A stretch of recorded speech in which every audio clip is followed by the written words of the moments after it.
move. Clássicos da Alfa. Se ligue nessa rádio. Muito mais sucesso. Alfa FM. Identificação ZYU 873, Rádio Alfa FM, operando em 87.5. Estúdios localizados à Rua Marechal Deodoro 320, Centro, Botucatu. Rádio Alfa 87,5. A rádio que te move. Agora no seu rádio. Curiosidade máxima. Pra você que é curioso de verdade. Você sabia que o costume de pintar as unhas nasceu na China no século 3 a.C.? As cores do esmalte indicavam a classe social do indivíduo. Os primeiros eram feitos de goma arábica, clara de ovo, gelatina e cera de abelha. Os reis pintavam as unhas com as cores preta e vermelha, depois substituídas pelo dourado e pelo prateado. No Egito Antigo, a tradição se repetiu. Você acabou de ouvir! Curiosidade máxima!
Salve, salve, senhoras e senhores! Muito boa tarde e bem-vindos ao nosso Alfa Resenha, que chega para mais uma edição nessa segunda-feira, dia 29 de janeiro. Estamos on aqui nas ondas do 87.5 FM e também na nossa live no Facebook da Alfa FM. E ao meu lado, nessa segundona chuvosa, conto aqui com a presença dele, o carnavalesco Cacau Arbex. Cacau, ótima tarde, seja bem-vindo. Boa tarde, Vinícius, boa tarde a todos que estão nos acompanhando nessa chuvosa segunda-feira aí, né? Até um pouquinho frio, né? O carnaval começou já, aqui em Botucatu começou já o primeiro pré-carnaval aí no sábado e daqui pra frente é só folia. Mas vamos lá, tem muito futebol aí pra gente conversar, muito esporte aí pra gente falar, um bom programa para todos. É isso aí, Cacau. No programa de hoje vamos comentar, sobre como foi mais uma rodada do Paulistão, com direito ao seu primeiro clássico e princípio de crise já em alguns dos grandes, com só 3 rodadas disputadas, Cacau. Vamos falar também dos outros jogos dessa rodada do Paulista e notícias aqui do Brasil.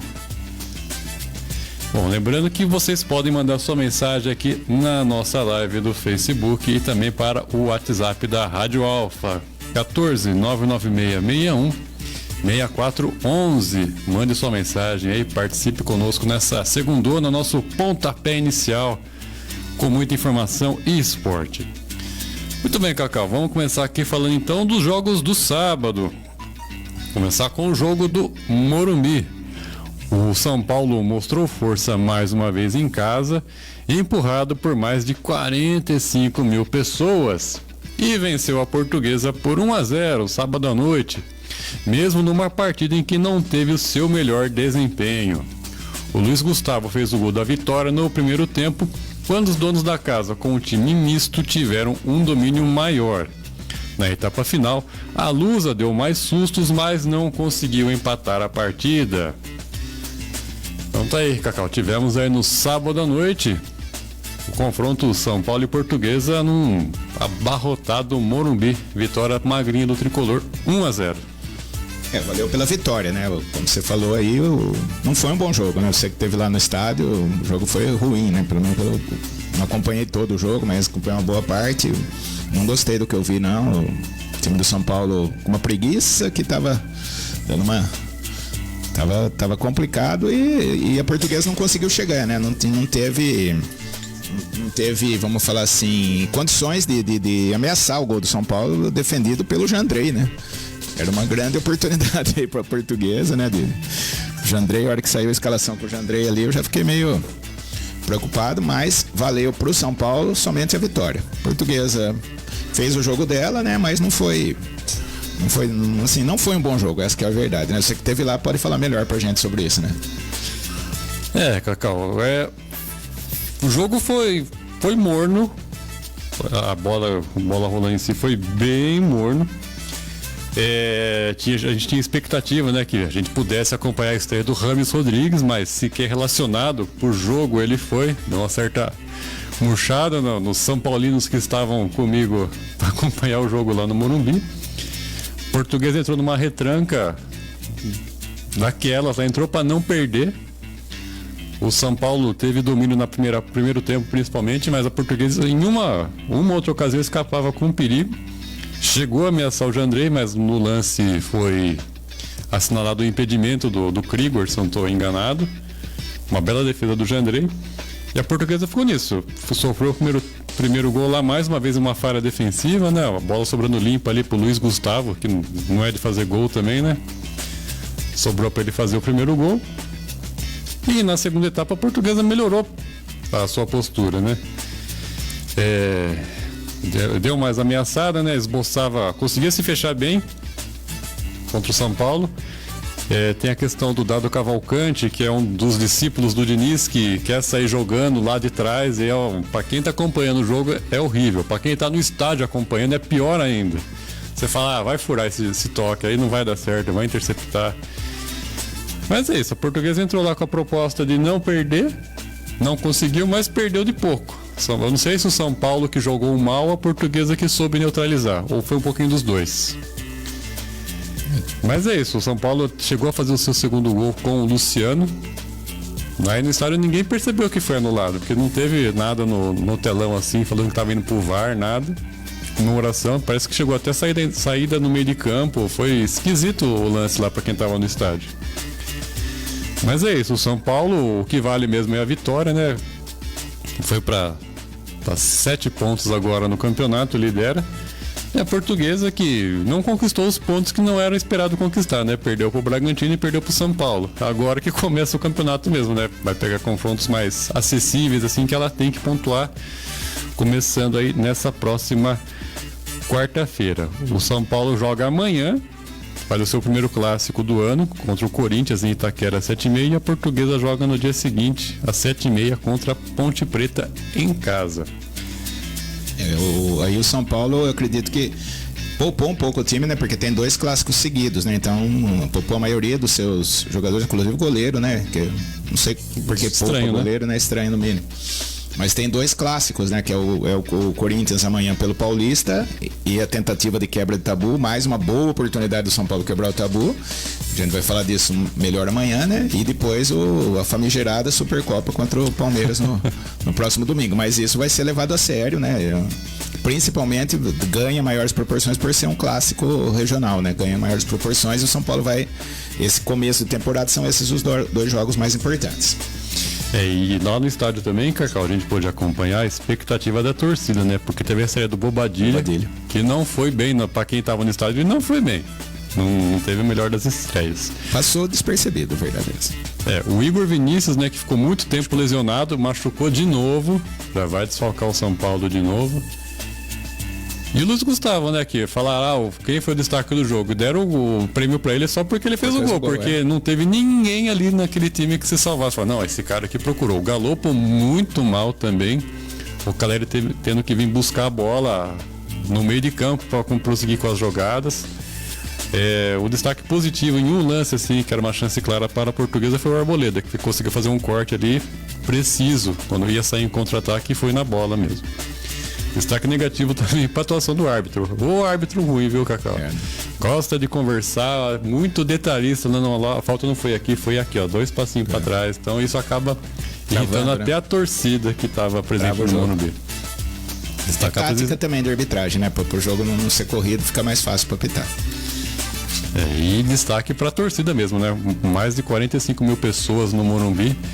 É aquele tempo que ameaçava que ia chover, mas na hora do jogo mesmo não choveu, graças a Deus. Não precisamos usar as nossas capinhas de chuva.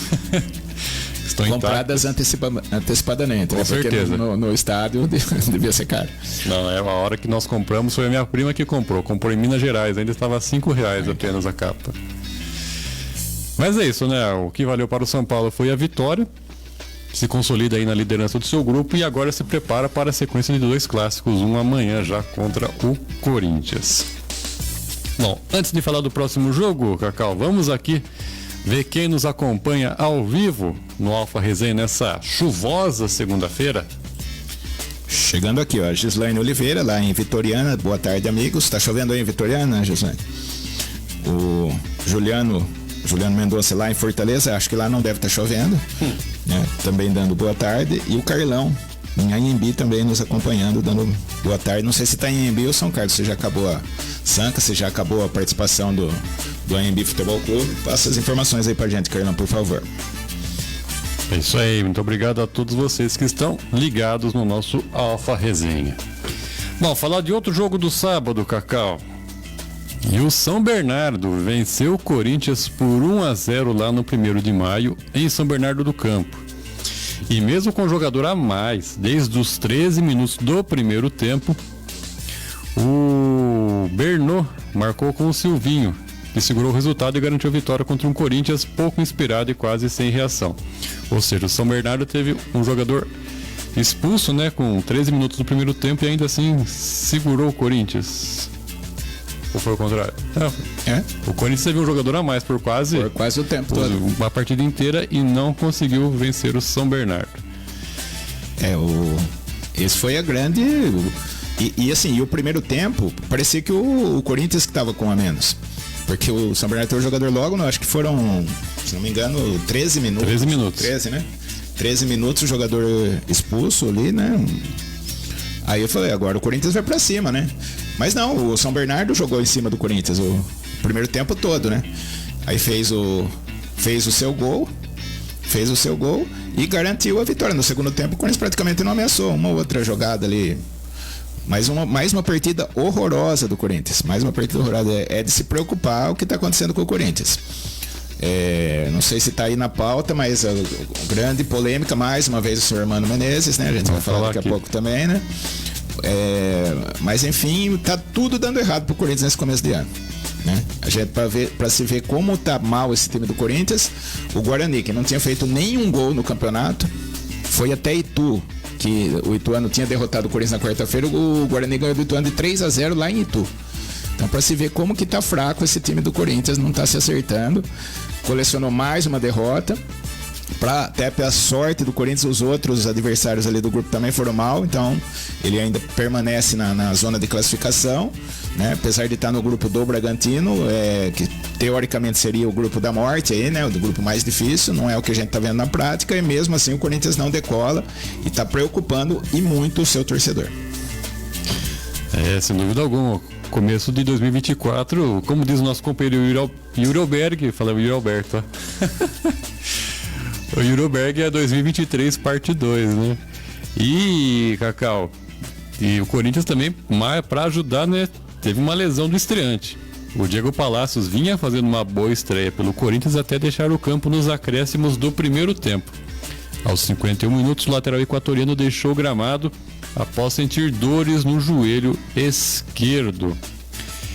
E agora vamos falar da polêmica também, né? Porque o Mano Menezes voltou a causar lá no Corinthians ao se irritar com uma jogada de Yuri Alberto. Lembrando que na rodada anterior ele havia perdido a paciência com o volante Ranieri. E o lance que deixou o Mano Menezes irritado ocorreu no segundo tempo, quando o Yuri Alberto chegou atrasado na disputa de bola com o zagueiro Helder e acabou fazendo a falta.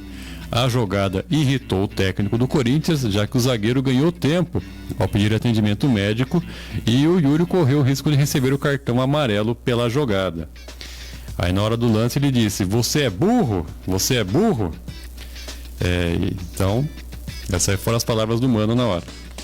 E irritado com a atuação do Corinthians e com o rendimento de Yuri Alberto, o Mano Menezes tirou o jogador de campo poucos minutos depois. Aos 32 minutos da etapa final, o camisa 9 acabou sendo substituído pelo Arthur Souza, centroavante que se destacou pelo clube no título da Copinha. Na saída do campo ainda, o Yuri Alberto reclamou com o Mano Menezes e a dupla protagonizou uma breve conversa antes de um longo abraço. E na entrevista coletiva após a partida, o treinador explicou a discussão. Abre aspas. A gente não descontextualiza quem quer fazer tumulto. As palavras são fortes no futebol, mas nos abraçamos porque sabe que a cobrança não é pessoal. A atitude pode ter sido burra naquele momento, uma falta de ataque com um homem a mais. Sempre é a atitude, não a pessoa. Quem deu meio chutinho sabe que é assim. Vamos continuar a falar da pessoa do futebol. Aí se quiser fazer reality show, vai para outra coisa. Estamos acostumados com a repercussão da rede social. Era em Cuiabá, não no Cuiabá, lá de Cuiabá. Esse foi o termo que eu usei com o Ranieri. Fecha aspas, justificou Mano Menezes em entrevista após a partida. Sem marcar desde dezembro do ano passado e em baixa no início de temporada, o Yuri Alberto viu o Mano Menezes sair em sua defesa no meio da semana, após o centroavante perder chance clara na derrota do Corinthians por Ituano. O técnico pediu união ao elenco em apoio ao mau momento vivido pelo camisa 9. E lembrando que o Corinthians está próximo de acertar a contratação do Pedro Raul, centroavante que vai chegar para disputar a posição com o Yuri Alberto para a sequência da temporada. Bom, Corinthians, para quem fala que estadual não vale nada, tá causando um rebuliço lá no Corinthians, hein, Cacau? E o Mano Menezes tá perdendo a mão logo no comecinho da temporada, hein? Já tá perdendo. Agora, vou primeiro comentar isso aí do em Cuiabá e no Cuiabá. Ele falou, você não tá em Cuiabá, você tá no Corinthians. Então, isso aí já mata qualquer, mesmo que ele tenha. Ele realmente, na hora eu pensei isso. Ele falou em Cuiabá, ele não falou no Cuiabá. Mas é lógico que tá se referindo ao clube. Isso aí, como a gente falou, se é numa conversa, numa chamada de atenção em particular pro jogador, é totalmente normal. Mas no mundo mimizento de hoje, essa que é a verdade, o mundo mimizento de hoje, porque isso aí é muito comum de se falar. Muita gente assistindo o jogo com certeza pensou isso. Falou, o cara tá pensando que tá no Cuiabá ainda, aqui é Corinthians. É muito normal falar isso. Agora, não se pode um técnico de grande equipe nesse mundo mimizento fazer um negócio desse. Ponto. Sobre do Yuri Alberto. O microfone captou uma conversa dentro do campo. E a conversa do jogo é completamente diferente da ética, ninguém fala assim, por favor, Yuri, não faça Fernando falta. Diniz que o diga, né, com o Tietchan. Exatamente, é exatamente o que eu pensei. O Fernando Diniz ficou marcado, seu perninha, mascaradinho, não sei o que. É uma coisa que ele não falaria numa entrevista, numa coisa. E o Mano não chamaria o Yuri Alberto de burro não foi burro na jogada e assim, é a linguagem do futebol, é truculência, é assim que funciona. Nas peladas aqui da gente, muitas vezes tem isso, a gente discute com amigos e fala, você é muito burro. Não sei o que. Então, é super normal, só que no mundo mimizento, assim, eu tiro a culpa do Mano Menezes. Nesse episódio aí, eu tiro como eu tirei do Diniz lá na época do Tietchan. Porque é a linguagem do jogo. Muitos comentaristas experientes, inclusive jogadores, ainda falam, não pode chamar o jogador, porque vai na onda do mimimi. Não, porque eles falam o que o mundo quer que eles falem. Exatamente, né? Exatamente. Só que assim, a linguagem do futebol é outra. O cara, isso aí chamar de burro é o mínimo que escuta. Pegou leve ainda. Pegou leve, se for pensar. Assim, é a primeira coisa, mas é muito burro. Não tá ofendendo a pessoa, é o jogador que teve uma... A decisão, o lance que ele... Como tu pode? Eu acho perfeitamente normal e deu muito pano pra banga isso aí, numa semana que o mano já tava sendo, né, chincalhado pela ali, sim, uma total falta ali de conseguir contornar a situação, aí sim. Mas esse aí, pra mim, um mimimi puro mais uma vez. Né? E aí, só que ele não falou para as câmeras, ele falou a linguagem do futebol, a linguagem do campo que não deveria ser mostrado. Aqui captou, então faz parte. Mas é muito normal acontecer. Eu garanto que nesse mesmo jogo, teve muito xingo maior ainda e que não foi captado pelo microfone, então tá tudo certo. Então, essa parte aí é muito mimimi. Podendo pegar um pouquinho para trás, Cacau, época de pandemia, que não tinha torcida no estádio, os microfones pegavam coisa muito pior. O Rogério Ceni, quando estava no Fortaleza também, descia a lenha dos jogadores lá e não teve essa repercussão toda, né? Exatamente, e a linguagem do futebol, se você for ver alguma preleção de time, essas que passam aí, é tudo editado. É tudo editado e o cara sabe que está sendo filmado e que vai ser. Então ele é de um jeito. Se é uma preleção que não está filmada nada, depois de jogo, no intervalo, assim, é coisa de arrepiar o cabelo. E o jogador está acostumado com isso. Então, essa repercussão totalmente desnecessária. Agora, sobre a fase do Yuri Alberto, tá complicado mesmo. Estão comemorando o gol no aquecimento. A torcida do Corinthians quando tem, né? Porque quando dá tem. umas isoladas também que eu vou te contar. Exatamente. Mas no aquecimento, ele faz gol no aquecimento, a torcida comemora. Então, tá complicada a fase do Yuri. Ele tem essa sombra, esse menino, o Arthur, parece ser bom jogador, né? Ele na Copa, mas ainda não tá preparado para ser o 9 do Corinthians. A chegada do Pedro Raul pode, né, fazer uma sombra aí pro Yuri Alberto, mas o Yuri Alberto, pra mim, ele é um ótimo jogador. Tá faltando confiança e faz tempo. Então tá na hora dele tentar recuperar a confiança, não sei se jogando. Se ele não tem que marcar banquinho para ele lá, acho que vai precisar, eu acredito eu. E sobre essa questão das discussões na beira do campo também, Cacau, eu já vi várias vezes também. Na Premier League, o Guardiola, quando acaba o jogo, ele ganha, ele vence lá e ainda assim ele vai no pé do ouvido assim dos caras pra falar. O Haaland, principalmente, eles reclamam, eles se gesticulam bastante, não com uma cara muito amistosa, dando bronca mesmo, né? E isso passa porque ganhou. Mas faz parte do futebol. Exatamente. A gente sabe, né? Coisa de vestiário lá, que era muito comum no Corinthians, lá, super campeão lá, que o Rincon pegou o Marcelinho, já tem histórias aí de vestiário. Descascar a laranja. Exatamente, tem muita história, isso aí. Já diria Muricy Ramalho, vocês não sabem 10% do que acontece no vestiário. Eu imagino o Muricy, mano, numa preleção, num jogo que esteja perdendo por besteira de algum jogador. É complicado mesmo, hein? Bom, agora voltando aqui a falar do Corinthians, Cacau, se prepara, né, para fazer o clássico contra o São Paulo amanhã. E o São Bernardo entra em campo quinta-feira, 7 da noite, contra a Inter de Limeira, fora de casa. Bom, eu comentei desse jogo do São Paulo com o Corinthians, o meu irmão Gabriel São Paulo falou: vai ser o São Paulo que vai ressuscitar o Corinthians no campeonato. Você tem essa mesma sensação? Eu tenho certeza, apesar que não, vai ser empate amanhã. Já tô falando antes aqui, vai ser 1-1, 0-0, esse jogo aí tá com cheiro de empate. O São Paulo não consegue ganhar lá mesmo, vai ter uma oportunidade, mas tá pensando muito nessa Supercopa do Brasil aí. Então, eu acho que vai atrapalhar. Esse jogo não tá muito bem colocado, teria que ser a semana que vem ou na outra, e eu até confiaria mais numa vitória do São Paulo. E assim, mais uma vez o São Bernardo faz campanha surpreendente, né? Já tá... co-lidera o grupo, e o grupo do São Paulo ficou difícil, porque tá o São Bernardo aí com 7, o Novo Horizontino acho que é o último colocado com 3. O grupo mais fraco é o da Portuguesa. Exatamente, não, a Portuguesa com 3 está classificada no grupo, ou estaria classificada junto com o Santos, né? O São Paulo e São Bernardo com 7, eu acho que o Botafogo, né, que é o do grupo também, o O Botafogo tá com 4 e o Novo Horizontino com 3. Então esse grupo aí, o São Paulo vai ter trabalho aí nesse, não vai poder bobear não. Muito bem. Seguindo aqui com a nossa live, tem mais gente chegando e comentando no nosso programa, Cacau. Exatamente. Ó, a Gislaine confirmando que lá tá chovendo também, lá em Vitoriana. O Carlão fazendo um resuminho aqui da participação do AMB, né? Que caiu nas quartas de final, perdeu de 1-0 para Tabuão. Dominou a maior parte do jogo, só que a bola pune. Mesmo dominando o jogo, não conseguiu transformar em gol. No lance deu bobeira na defesa, tomaram o gol, mas valeu a participação, os objetivos foram alcançados. Isso é o principal, né?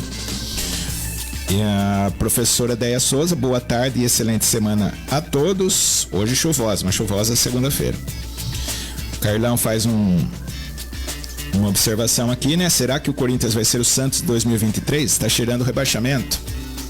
O início está sendo bem... É cedo ainda, mas o que a gente não viu até o momento inspira cuidados. Exatamente.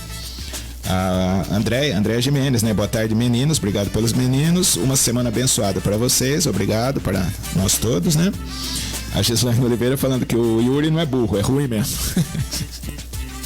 Eu não sei se você está isentando ou está criticando ele, Gislaine. Mas é isso. Obrigado a todos vocês que estão ligados no Alfa Resenha nessa segunda-feira. Bom, vamos falar então do clássico que tivemos ontem também, Cacau. Porque no primeiro clássico da temporada, o Palmeiras venceu o Santos em casa por 2-1. E o Verdão foi superior em todo o jogo, mas só conseguiu marcar no segundo tempo, com gols do Rafael Veiga e do Flaco Lopes. O Santos ainda diminuiu a desvantagem com o Otero, mas não teve forças para buscar o empate. Com essa vitória, o Palmeiras se manteve na ponta do grupo B com 7 pontos. O Santos, mesmo derrotado, ainda é líder do grupo A com 6. Então tá aí, tivemos ontem primeiro clássico do campeonato, Cacau. O Santos, que vinha bem, né, foi testado frente ao Palmeiras, que estava naquele modo aquecimento ainda, né? Só que ontem lá no Allianz, Palmeiras não deu sopa pro azar e venceu o Santos. Depois a gente vai comentar as situações aí do gramado, tudo mais que se desenrolou, até porque teve até lesão de jogador do Santos, né? Reclamando desse gramado do Allianz Parque. Mas é isso, o Palmeiras, no seu primeiro clássico, teve a vitória por 2-1. Rafael Veiga, artilheiro do campeonato. 3 jogos, 4 gols. Não, Rafael Veiga é o grande jogador do Palmeiras no ano, por enquanto, talvez o grande jogador do Palmeiras mesmo, né? E sobre a lesão aí a gente vai falar tudo, mas lesão já antecipada pelo próprio jogador. Mas, enfim, sobre o jogo, né? O primeiro tempo, o Santos jogando com três volantes, né? Praticamente 3 volantes aí, não conseguia sair, né? Teve uma chance só com o Willian Bigode, mas o resto o Palmeiras praticamente dominou todas as ações, né? Teve um chute do Veiga na trave, muito bonito, que ele merecia o gol, então o Palmeiras poderia ter saído na frente já no primeiro tempo. Aí a gente esperava, né? Uma mesma toada ali, o Santos segurando, mas logo no comecinho do segundo tempo toma o gol do Rafael Veiga, né? Um lance até levou uma certa sorte, né? O jogador do Palmeiras acabou fazendo o primeiro gol, o Rafael Veiga, e o Palmeiras continuou dominando, né? Aí teve o lance do Flaco Lopes, teve que chutar 2 vezes para fazer o gol, e daí a vitória parecia garantida, né? O 2-0, e a Andréa Jimenez tinha falado, né, na sexta-feira que ia ser 2-0 pro Palmeiras. Tava cravando o resultado e parecia que ia ser assim ou até mais, né? Mas daí o Santos, num lance isolado lá, consegue chegar, uma das poucas chegadas ali do Santos, o Otero acabou descontando, né? O Otero que entrou no lugar do Juliano, que tinha entrado no intervalo, o Otero entrou no lugar dele e acabou fazendo o gol, né? O segundo gol do Otero no campeonato, né? Tinha feito um contra o Botafogo também. Acabou fazendo o gol do Santos. Aí o Santos ameaçou uma pressãozinha ali, mas nada muito que ameaçasse tanto ali o Palmeiras, né? Que acabou conquistando merecidamente a vitória nesse primeiro clássico, né? Do 2-1. Palmeiras, que também está mais preocupado com a Supercopa, né, no próximo domingo. Mas teve um bom teste esse jogo contra o Santos, que não pode desanimar. Não fez uma partida tão boa, porque enfrentou também o melhor adversário do campeonato, né, o melhor time do campeonato. Acabou até vendendo cara a derrota, vamos falar assim, né? Poderia ter sido bem pior, né? Se a gente pensar no Santos do ano passado e o Palmeiras do ano passado, seria um jogo bem mais fácil pro Palmeiras, né? O Santos dificultou um pouquinho as coisas pro Palmeiras, mas o Palmeiras acaba vencendo merecidamente. O 2-1 ficou de bom tamanho, né? Se fosse 2-0 também seria extremamente normal pelo que foi a partida. E o Palmeiras chega com moral aí, apesar de vai ter mais um jogo aí no meio de semana, mas chega com moral pro confronto da Supercopa, que é tão falado por todos aí. Muito bem, o Palmeiras agora joga fora de casa. Na quarta-feira, 7h30, encara o Bragantino, lá em Bragança. Jogo difícil. E o Santos sobe a serra mais uma vez. Também jogo difícil, hein? Não, até que não, né? No mesmo dia, 9h35, joga contra o Água Santa. Só que a partida será em São Bernardo do Campo. Em São Bernardo? É. Deve estar alguma coisa já do estádio Diadema lá, já tá não uma deve boate, estar não dá. tão bom, não. E o Juliano ontem, né, que entrou no segundo tempo, ficou pouquíssimos minutos em campo e foi substituído, né, reclamando do gramado do Então, Allianz. ele me parece que estava com a dor na panturrilha e não queria jogar por causa do... Não é que não queria, resolveu se poupar o Juliano, que está sendo o grande nome do Santos nesse início de temporada. Resolveu se poupar o Juliano, ele que estava com a dor na panturrilha, acabou entrando no segundo tempo, no intervalo, né, no lugar do Rincon, do Thomas Rincon também, que tava voltando de lesão. Tava voltando de lesão, começou o jogo pela primeira vez esse ano. E acabou sentindo a lesão com 18 minutos. E acabou dando lugar pro Otero. Ele já estava prevendo que podia acontecer alguma coisa. Eu acho que até para não agravar, tão complicado essa questão aí do gramado do Allianz, né? Que é o que você vai falar agora também. Mas antes de falar do gramado, Cacau, teve outro evento ontem lá que foi captado até por câmeras no próprio jogador, né? Que foi o reencontro dos ex-colegas, que hoje se enfrentam no tribunal. O lateral Mike e o atacante William Bigode. Acabaram tendo um duelo sem atritos no Allianz e até se cumprimentaram antes da partida. Lembrando que o Mike acusa o William de tê-lo enganado no investimento milionário de criptomoedas. Eu quero ver contra o Scarpa também no Brasileiro, quando for ter. Não vai ter, não vai ter. No Brasileiro. Esse ano não vai ter. Não, gente, foi o comentário nosso ontem. Vamos ver com o Scarpa. Não vai jogar com o Scarpa esse ano. Mas é isso, né? Teve esse reencontro aí. Ali... No momento ali pareceu ser uma coisa mais cordial, né? Cumprimentou, pelo menos deu a mão, né? Tivemos exemplos na Europa, por exemplo, que os caras nem olham na cara. Né? Não, ali, assim, só o que a gente percebeu, eu não tinha me atentado a detalhe, mas tô assistindo o jogo com o Palmeirense, né? Meu sobrinho. Aí ele falou que o William Bigode, ele cumprimentou todos, dava um abraço, apertava a mão, tudo. Com o Mike foi um cumprimento formal, mas foi um cumprimento. Não poderia ser diferente também, vamos ser muito claro. Até foi cordial e foi elegante de acontecer isso, o Mike, né, na verdade. Sim. Bom, e agora sim, vamos falar do grande assunto aí que repercutiu na coletiva do Abel, teve nota do Palmeiras e tudo mais, que é o gramado. O Palmeiras informou na noite do domingo, em nota, que não mandará mais jogos no Allianz Parque até que o gramado sintético do estádio passe por manutenção. O campo se tornou alvo de críticas recentes por suas condições. E após o clássico contra o Santos, vencido pelo Palmeiras, o técnico Abel Ferreira mais uma vez pediu a troca do gramado. E na nota, o Palmeiras cobra a Real Arenas, que é uma empresa constituída pela construtora W Torre, para gerir a arena a honrar com sua obrigação de realizar a manutenção adequada do campo. O clube ainda ameaça acionar os órgãos competentes para exigir até a interdição da arena. Depois do Palmeiras emitir essa nota, dizendo que não vai mandar os jogos no estádio, o Globo Esporte teve acesso a fotos de como ficaram as chuteiras dos jogadores depois da vitória contra o Santos. Uma massa gosmenta que, segundo a reportagem, se acumula por falta de manutenção e acabou ficando grudada na chuteira dos atletas, o que pode causar problemas durante o confronto. O Palmeiras suspeita, inclusive, que a lesão no joelho do Bruno Rodrigues foi agravada devido a essa falta de manutenção do gramado. Tanto aí, é um assunto que já vem de um tempo já. O ano passado mesmo o Abel já estava reclamando. O Allianz Parque, que é palco de vários shows, inclusive na véspera do jogo contra o Santos, teve um evento de música lá também. E de fato, eu vi as fotos lá, Cacau, nem no campinho do Bola Total fica desse jeito. Exatamente. O da associação tá ficando um pouco também já. Já tô fazendo reclamação aqui, mas não é um futebol profissional, né? Então é uma coisa mais tranquila. Mas é assim, na lesão do Dudu já se falou disso. E assim, eu critico muito o Abel, né? Que ele é extremamente as entrevistas e tal, mas nisso aí ele tá coberto de razão. Né? E parabéns pro Abel de ter a coragem de enfrentar isso aí, né? Dentro do seu próprio clube, e parabéns para a diretoria do Palmeiras que pretende interditar o próprio estádio se não forem tomadas as providências. Então isso aí é muito importante, né? É um fato. Que clube faria isso, né? Sim. Os clubes não quer, cada um ia quer depreciar seu próprio estádio, né? Então ele expôs, como a coisa deve estar tão feia que ele teve que expor publicamente para a empresa para que pudesse tomar providência. Deve ter pedido muito, só que tem uma coisa, tem um contrato que a troca do gramado são 8 anos a validade. Foram 4 só que tem que ter manutenção. E manutenção, às vezes, pro cara jogar umas borrachinhas ali, fazer não sei o que lá, alguma coisa diferente ali, que devem ter sido feito isso, mas não é o suficiente. Hoje, para se resolver o problema, devido ao excesso de jogos, e também que se fala que o gramado é sintético, é bom porque daí ele não...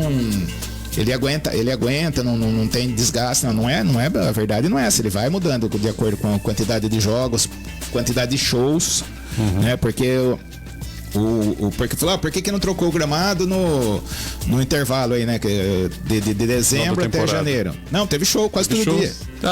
Atrás de um dos gols você teve o palco montado ainda. Fica montado, parece que você perde público ali, né? Você perde lugar na arquibancada por conta disso. Permanente. E o principal disso são lesões de jogadores. Isso aí é patrimônio do clube. Olha o prejuízo não dá pra comprovar, machucou por causa do gramado. Isso é meio complicado de afirmar. Mas com certeza ajuda. Os fisioterapeutas aqui falam que o gramado sintético fez com que aumentasse a freguesia muito aí a clientela muito, né, depois da criação de gramado sintético, todo mundo jogando, que prende mesmo de verdade. E se o campo não tá, além de prender o normal, ainda o campo não tá em condições, e futebol em alto nível, as contusões são muito mais sérias. Então, parabéns aí pro Palmeiras, e esperamos que seja tomada providências para que o gramado fique... É inadmissível quantidade de dinheiro que se rola nesse meio do futebol e o gramado ser ruim. Não dá pra... uma troca de gramado. Será que é tão cara assim uma troca de gramado? É que todo mundo quer maximizar os lucros. Mas é uma coisa, é um fator importante. Outra coisa... O patrocinador do estádio, Allianz Seguros, né? O jogador não se sente seguro de jogar no Allianz. Olha que isso pode causar. Me veio assim essa questão. Assim, lógico que não é mas imagina uma empresa seguradora dar um nome ao estádio para um lugar que é perigoso para os jogadores, ou que fosse perigoso para a torcida, ou coisa do tipo. Então tem que se pensar também nisso. Patrocinadora que banca e paga caro. O Palmeiras, que é prejudicado de muitas vezes não poder fazer jogo lá no seu próprio estádio. O Palmeiras que perde público com o palco montado atrás do gol quase que permanentemente. Então tem que ser revisto um pouquinho essa questão aí. Eu acho que o campo é o primordial, tem que estar em condições normais para a prática do futebol e não correr risco para nenhum jogador. Lembrando só, Cacau, que o Palmeiras já está em litígio com a antiga W Torre, né, que agora é Real Arenas, por conta de uma discussão sobre a falta de repasse de arrecadação de eventos realizados lá, porque o Palmeiras presta uma porcentagem da arrecadação desses eventos que não foi destinada para o clube. E eu fico pensando aqui, né? A Leila meio que já tinha tudo na cabeça. Ela começou a equipar lá Barueri, já falou que a equipe vai mandar alguns jogos lá. Acho que ela já estava vendo que podia dar um bigode ali já, então já... Tudo de caso pensado. Se precavendo, vamos mandar alguns jogos em Barueri, que eu acho que vai ser a casa do Palmeiras nos próximos dias, caso não seja tomada essa manutenção, não seja feita a manutenção no estádio do Allianz. E o Carille ontem também na coletiva, né? Ele falou que visualizando lá, parecia que estava muito ralo o gramado. Parecia mais que estava jogando futsal do que futebol, né? Exatamente. E que é outro impacto também, né, para jogar. Então, mas essa é a grande questão, né? Que não parece que é grama, né? Então isso prende também. E essa massa aí que acho que é o pior, né? Porque ou faz deslizar ou faz prender. Então é complicado. Inclusive o Everton, goleiro, acho que tinha saído uma falta no ataque do Palmeiras lá e o massagista, alguém lá do Palmeiras estava tirando essa massa da chuteira dele. O jogo rolando e ele tirando a massa. Isso é inadmissível, né? A gente via assim, às vezes num gramado molhado, que fica um pouco de grama, você tira. Isso aí é grama natural. Grama natural e é uma questão de climática, né? Não é essa. Então é um problema grave aí para a diretoria do Palmeiras resolver. Muito bem. Seguindo aqui com a nossa live, Cacau, tem mais gente chegando. Quem está nos acompanhando aí? Vamos lá. Repercutindo no assunto Palmeiras, hein? Exatamente. O André Jimenez mandando os porquinhos e os coraçõezinhos verdes aí, né? Ontem foi só 2, hein? Então tem porquinho e coração a mais aí. A Gislaine Oliveira reclamando do juiz do jogo, juiz ruim também, né? Não percebi nada muito. Turquinho Mauad, né? Boa tarde, pessoal. Hoje é dia de saudade do tio Zé Ayrton, meu falecido pai, querido eterno. Festa no céu hoje, Cacau. Festa no céu. Quanto ao Vitória, o que será que é isso? Quanto o Verdão continua errando muito nas finalizações e absurdo o amarelo do técnico Abel. Quanto à vitória. Quanto à vitória do Verdão, continua errando muito nas finalizações e absurdo o amarelo do técnico Abel. O juiz pesou na mão. Não sei, a forma assintosa com que ele reclama, não sei o que ele falou, mas a forma assintosa dele reclamar, vai tomar amarelo todo jogo mesmo. O Jodemar falando, boa tarde a todos, ótima semana. Valeu, Jodemar. O Juliano falando aqui, sempre com a informação, né? O custo da instalação do gramado sintético em 2020 foi de 10 milhões. Allianz e na academia de futebol. Então, é um valor. Talvez isso, a empresa querendo maximizar o lucro, não vai querer investir 10 milhões, sendo que no contrato está que a troca do gramado é a cada 8 anos e só foram 4. Mas acho que aí tem que analisar, né? Eu acho que 8 anos pra quê? Só pra jogar futebol é uma coisa, né? Exatamente. Se for pra jogar só pra jogo, dura 8 anos. Agora, se for ter evento, for ter show, é discutível isso. E né? também outra coisa, se você contrata uma empresa, a empresa garante pra você que vai durar 8 anos e não dura 8 anos, você tem que ir na empresa e falar, olha, não durou 8 anos, tá sem condições de jogo. Né? Muito bem. Seguindo aqui com o Palmeiras, Cacau. Olha, o tempo tá voando hoje, hein? Só que mais uma Vamos informação, né? O Juliano falando que a manutenção mensal gira em torno de 40 a 50 mil reais. Um jogo, isso aí arrecada muito mais. Uma partida lá arrecada muito mais que isso, Juliano. Bom, Palmeiras ainda, Cacau. Em entrevista coletiva no domingo após a vitória sobre 2-1 no Santos, o Abel Ferreira deixou claro que quer a contratação de um novo centroavante para o elenco. E um dos nomes cujo perfil agrada é o Diego Costa, de 35 anos, que está livre no mercado. Em coletivo, o treinador afirmou que deseja a chegada de um centroavante experiente que seja um, abre aspas, rato da grande área e que conheça o futebol brasileiro. E em seguida citou nomes como Hulk, Tiquinho Soares e o próprio Diego Costa. Ele disse assim na entrevista: se sair um centroavante, precisamos de outro. Queria alguém que conhecesse o futebol brasileiro, que dominasse o futebol daqui, que nos desse experiência, porque meninos já temos muitos e bons. O Diego Costa está sem clube desde que deixou o Botafogo, o time que defendeu no final da última temporada, com 3 gols em 15 jogos. E, segundo pessoas próximas ao atleta, ele é torcedor do Palmeiras desde a infância e está muito animado com a possibilidade de defender o clube do coração. E, de acordo com a apuração da ESPN, o jogador está motivado com a chance de seguir atuando no futebol brasileiro, ainda mais uma equipe com a qual se identifica e na qual crê que pode contribuir. E, além disso, o veterano vem realizando pré-temporada por conta própria em Madrid, com o auxílio de um preparador particular. E o processo de preparação é algo que ele não conseguiu fazer nos últimos anos, principalmente nas passagens pelo Brasil. No momento, o Diego Costa está bem fisicamente, segundo pessoas próximas ao centroavante. Com carreira longa e marcante no futebol europeu, se destacou com as camisas do Atlético de Madrid e Chelsea.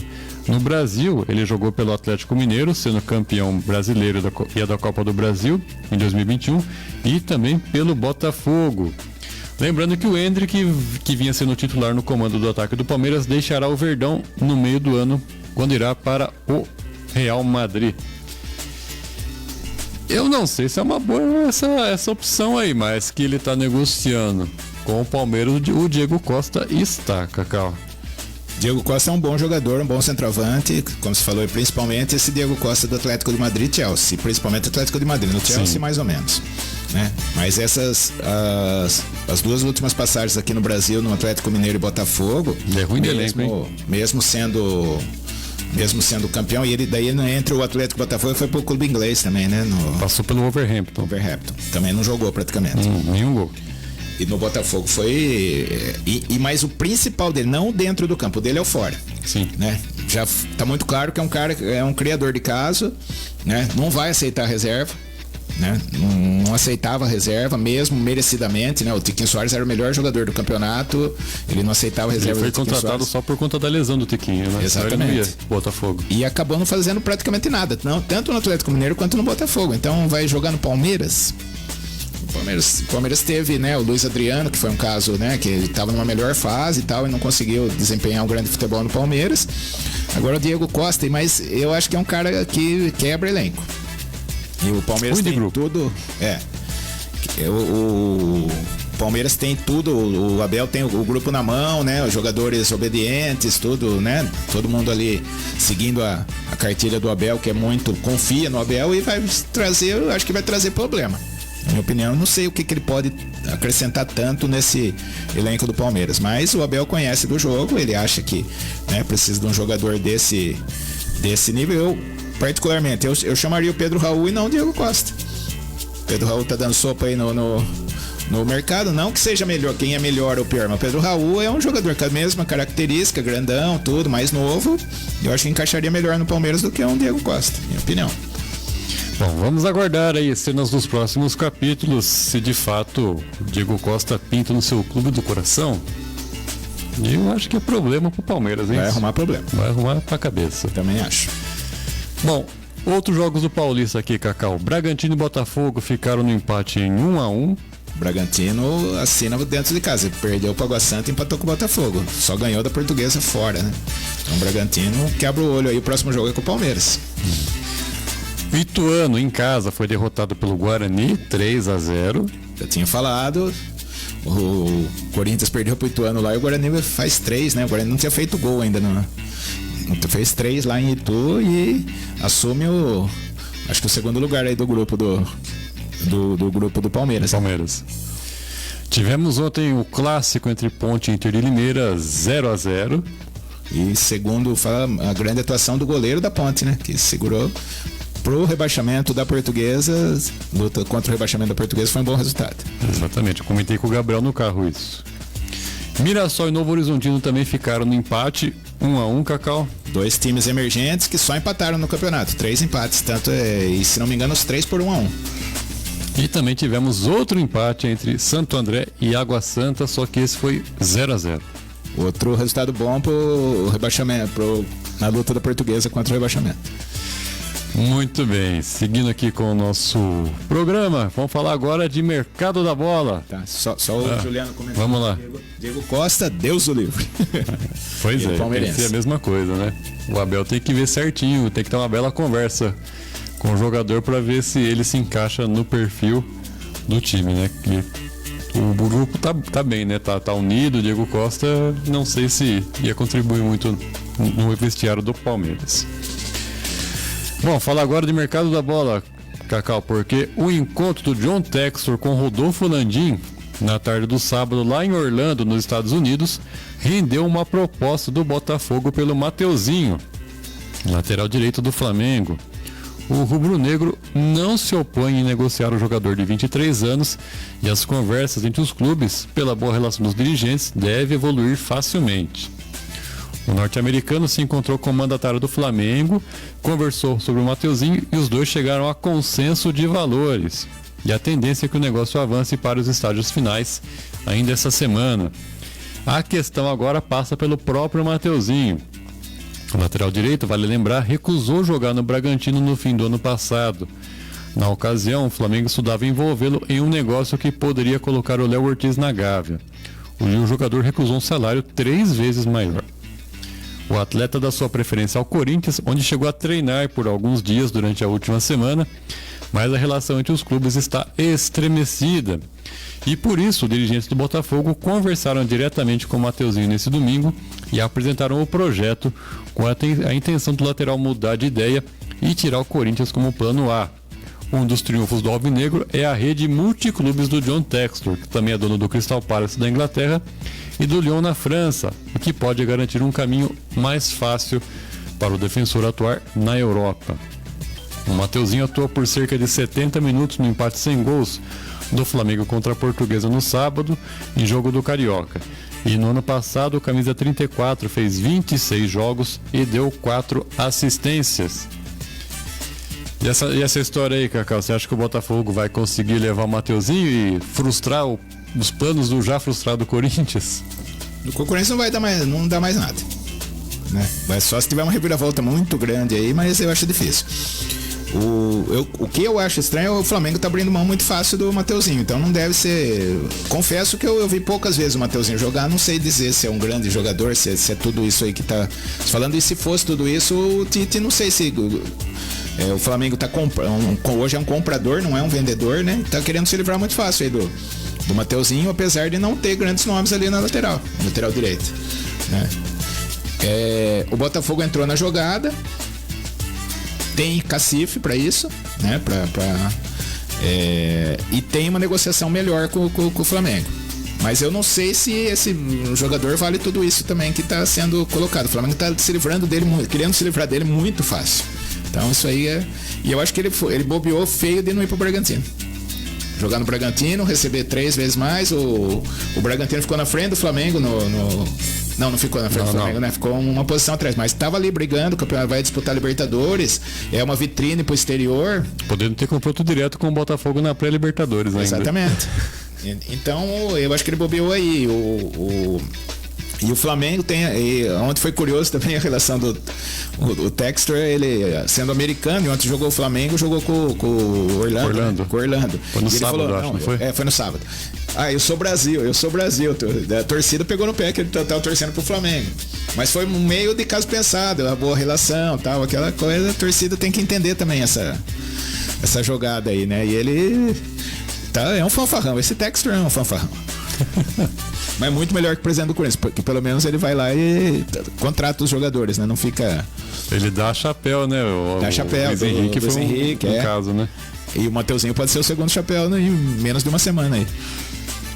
Muito bem. E agora, Cacau, para encerrar o nosso Alfa Resenha dessa segunda-feira, um caso curioso, no mínimo, né? O ex-atacante, no meu tempo era só Edno, tá? Mas na matéria tá Edno Roberto. E no meu tempo ele não era atacante, ele era meio campista. Era meio, né? Edno, ex-português e Corinthians, entre outros, assumiu recentemente o cargo de treinador do Bela Vista, clube lá do Tocantins.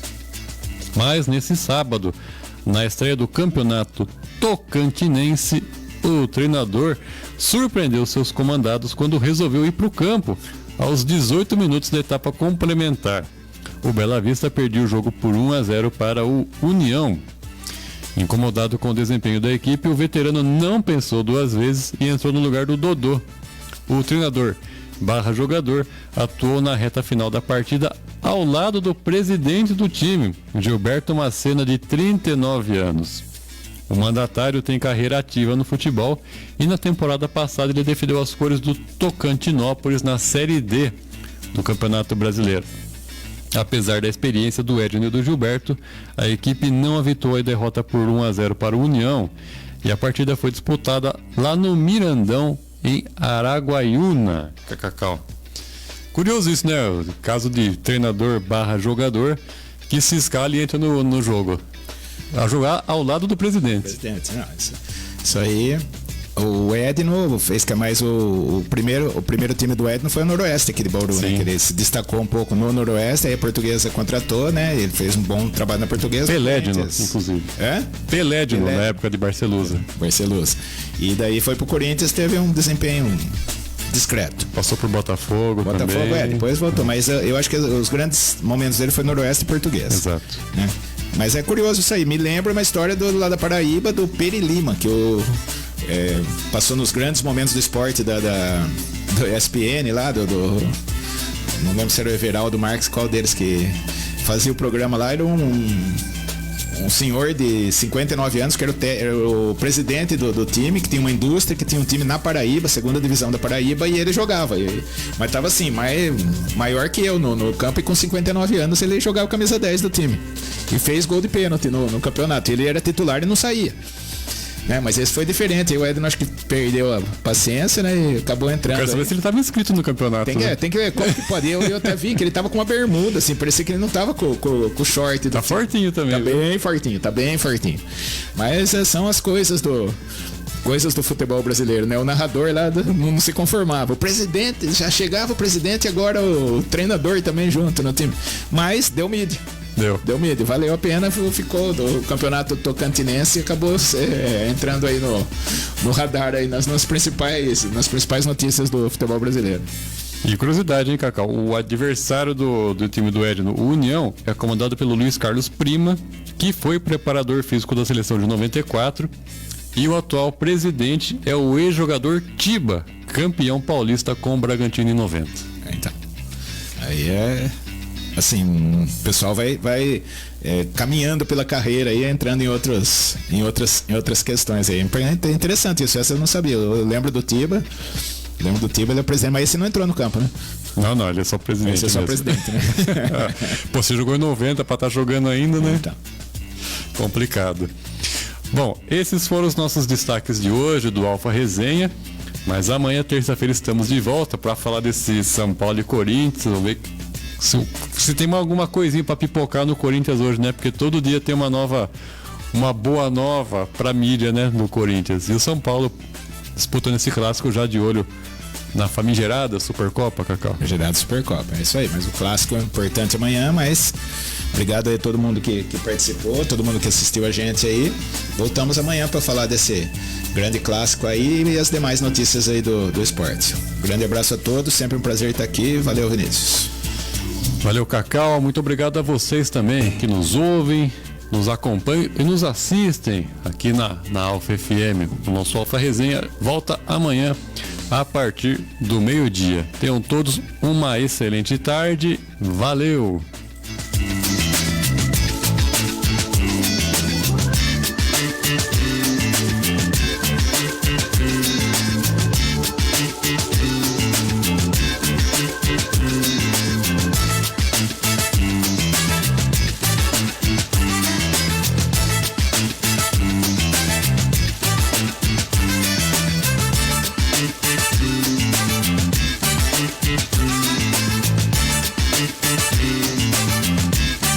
Thank you.